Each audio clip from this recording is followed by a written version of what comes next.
পার্বত্য চট্টগ্রামে শাসনবিধি আইন বহালের ষড়যন্ত্র প্রতিরোধের দাবি, গোলটেবিল আলোচনা।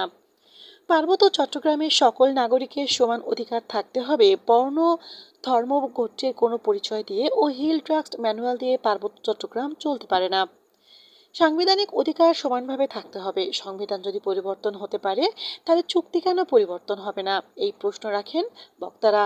আজ শনিবার 13 জুলাই চট্টগ্রাম স্টেশন রোডস্থ এশিয়ান এসআর হোটেল সম্মেলন কক্ষে পার্বত্য চট্টগ্রাম নাগরিক পরিষদের উদ্যোগে আয়োজিত ঔপনিবেশিক ও অসাংবিধানিক 1900 সালের পার্বত্য চট্টগ্রাম শাসনবিধি আইন বহাল রাখার ষড়যন্ত্র প্রতিরোধে আশুকরণীয় শীর্ষক গোলটেবিল আলোচনার আয়োজন করা হয়।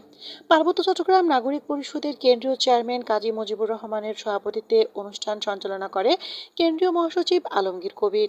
অনুষ্ঠানে প্রবন্ধ পাঠ করেন পিসিএনপির লিগ্যাল এইডের আহ্বায়ক অ্যাডভোকেট ফারবিজ তালুকদার। অনুষ্ঠানে প্রথম পর্বে